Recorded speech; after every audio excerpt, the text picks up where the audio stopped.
आज की इस क्लास में मैं जोगेंद्र कुमार आप सभी का स्वागत करता हूं। आज हम कक्षा 6 गणित अध्याय 5 प्रारंभिक आकारों को समझना की प्रश्नावली 5.2 की प्रश्न संख्या 7 को हल करेंगे। ये इस प्रश्नावली का लास्ट प्रश्न है सबसे, इसके बाद ये प्रश्नावली खत्म हो जाएगी। इस प्रश्नावली में हमने घड़ी से संबंधित, घड़ी की सुई से संबंधित, दिशाओं से संबंधित अलग अलग तरीके के प्रश्न हल किए हैं। हमने पूरब की ओर मुख किए खड़े हो और घड़ी की दिशा में घूमकर उत्तर की ओर मुख कर ले तो कितना भाग घूम जाएंगे, इस तरह के प्रश्न भी हल किए हैं। हमने घड़ी से संबंधित सभी तरह के प्रश्न हल कर लिए हैं। यदि आपने हमारी भी वीडियो नहीं देखे तो प्लीज़ उन्हें जाके जरूर देख लेना, आपको घड़ी का कॉन्सेप्ट बिल्कुल समझ में आ जाएगा। घड़ी किस तरह कार्य करती है, घड़ी के सवाल कैसे सोल्व होते हैं, वो सब आपको हमारी वीडियो में मिल जाएंगे। ये प्रश्न नंबर 7 है। अब आइए इस प्रश्न को हल करते हैं।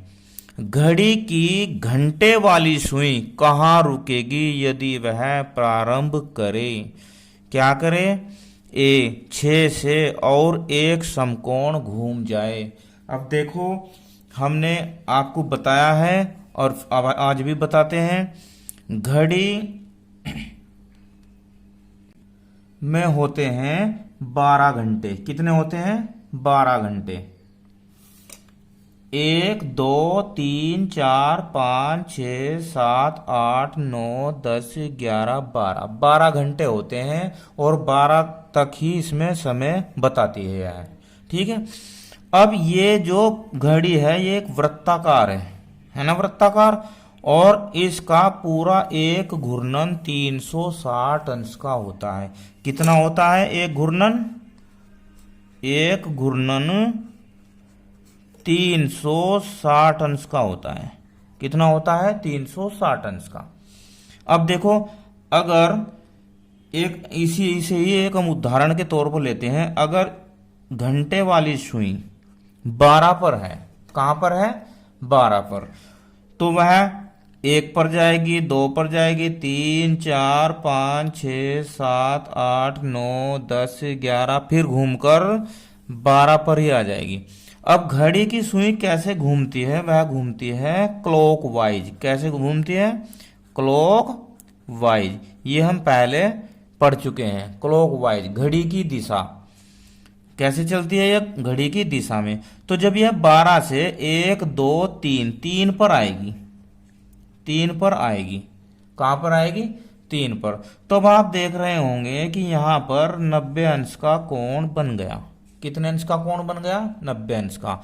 और 90 अंश का कोण यानी कि 90 अंश के कोण को बोलते हैं समकोण। जो समकोण होता है वह 90 अंश का होता है। फिर यह 3 से 4 5 6 पर आती है तो एक समकोण यहां पर बन जाता है, देखो 90 अंश का। और ऐसे 6 के बाद यह 7 8 9 पर पहुंचती है तो एक समकोण ये बन जाता है 90 अंश का। और फिर 9 से या 10 11 फिर 12 पर ही आ जाती है तो एक समकोण ये बन जाएगा 90 अंश का। इसका मतलब यह हुआ कि घड़ी में 4 समकोण होते हैं। कितने होते हैं? 4 समकोण। इसीलिए तो हमने आपको बताया कि एक घूर्णन 360 अंश का होता है। अब जब 4 समकोण हो गए तो अब देखो, एक समकोण में कितने घंटे आ रहे हैं? एक घूर्णन है पूरा, एक घूर्णन अगर हम इसे घंटे के हिसाब से लेते हैं तो एक घूर्णन में आ रहे हैं 12 घंटे। कितने आ रहे हैं भाई? 12 घंटे। और समकोण में कितने आ रहे हैं? 3। कितने आ रहे हैं? 3। तो इसका मतलब क्या? 3 चौक 12। तो अब देखो, 12 घंटे बराबर क्या आया? एक घूर्णन। 12 घंटे बराबर एक घूर्णन। तो 1 घंटा बराबर क्या होगा? एक घूर्णन का मतलब है 360 अंश। ठीक है। और इसे 12 से जब भाग करेंगे तो आ जाएगा 12 तिया 36, यानी कि 30 अंश का एक घंटा हो जाएगा। एक घंटा कितने का हो जाएगा? 30 अंश का। अगर हम इसे ऐसे भी देखते हैं तो 30 अंश का 1 घंटा हो जाएगा। अब उसने क्या कहा है, सवाल को देखते हैं। तो उसने कहा है कि 6 से एक और समकोण, और यहां पर है सुई 6 से जब एक समकोण घूमेगी तो घंटे वाली सुई कहाँ आ जाएगी, 9 पर आ जाएगी। तो इसका आंसर हो जाएगा घंटे वाली सुई 9 पर आ जाएगी। ये इसका आंसर हो जाएगा। इसके बाद इसके बी पार्ट को हल करते हैं। अब देखो क्या कहा है, 8 से 2 समकोण घूम जाए। 2 समकोण 8 से, कहाँ है 8, यहां देखो यहां पर है। 2 समकोण घूम जाए। अब एक समकोण कितने का बताया था अभी हमने, 3 घंटे का। तो 1 2 3, तो एक तो समकोण हो गया, ये देखो, ठीक है। और 1 2 3 दूसरा समकोण, तो घड़ी की सुई कहां पहुंच गई, देखो कहां पहुंच गई घड़ी की सुई, 2 पर। ये पूरा हो जाएगा 180 अंश। कितना हो जाएगा, 180 अंश, 2 समकोण। तो अब इसका आंसर हो जाएगा घड़ी की घंटे वाली सुई 8 से और 2 समकोण घूमने पर 2 पर पहुंच जाएगी। कहां पहुंच जाएगी, 2 पर पहुंच जाएगी। ये इसका आंसर हो जाएगा। सी, 10 से और 3 समकोण घूम जाए। 10 से और 3 समकोण घूम जाए। तो 10 कहां पर है, 10 यहां पर है।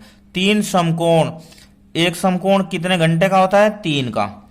1 2 3, तो एक समकोण घूमेगी तो वह पहुंचेगी 1 पर। फिर उसके बाद दूसरा समकोण 1 2 3, यानी कि 4 बजे 4 पर पहुंच जाएगी। और तीसरा 1 2 3 7 पर पहुंच जाएगी। कहां पहुंच जाएगी, 7 पर। और वह घूम जाएगी ऐसे। कैसे घूम जाएगी, ऐसे 90 90 90, 3 समकोण।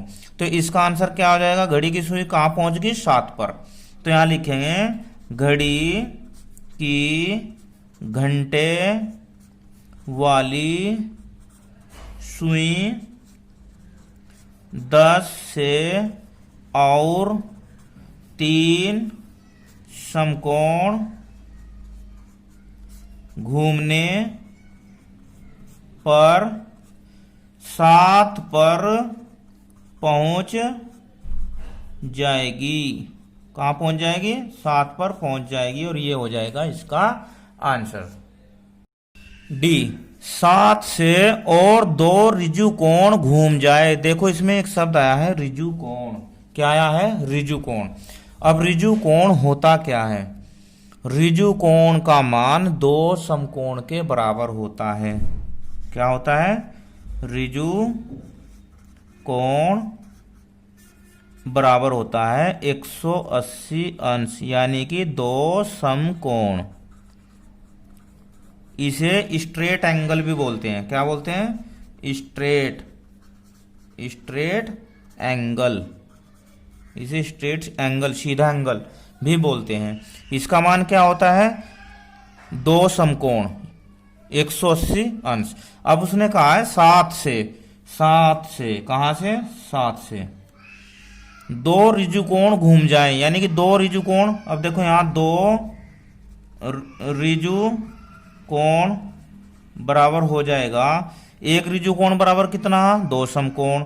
तो 2 ऋजुकोण बराबर हो जाएंगे 2 गुणा 2 समकोण।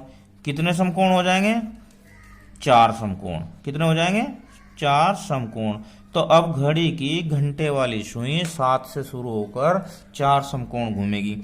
अब 4 समकोण देखो, 1 2 3, एक समकोण तो यहाँ पहुंच जाएगी, फिर 1 2 3 दूसरा यहाँ तक, फिर 1 2 3 तीसरा यहाँ तक, फिर 1 2 3 घूमकर यहीं पर आ जाएगी। कहाँ पर आ जाएगी?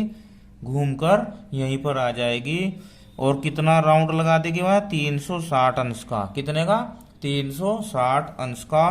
तो इसका आंसर आ जाएगा कि 7 से आंसर हो जाएगा इसका। चलो लिख देते हैं, आंसर हो जाएगा 7 से। और दो ऋजुकोण घूमने पर घड़ी की घंटे वाली सुई 7 पर पहुंच जाएगी। ये इसका आंसर हो गया। अब देखो इस प्रश्न में हमने जो प्रश्न हल किए हैं वो हमने समकोण, घड़ी की घंटे वाली सुई को समकोण पर घुमाया है। ठीक है, इस पूरे ही प्रश्नावली में हमने घड़ी से संबंधित सभी प्रकार के प्रश्नों को हल करना सीख लिया है। आशा करता हूँ आपकी समझ में आ गया हो। अगर वीडियो अच्छी लगी तो मुझे कमेंट में जरूर बताना। धन्यवाद। आपका दिन शुभ हो।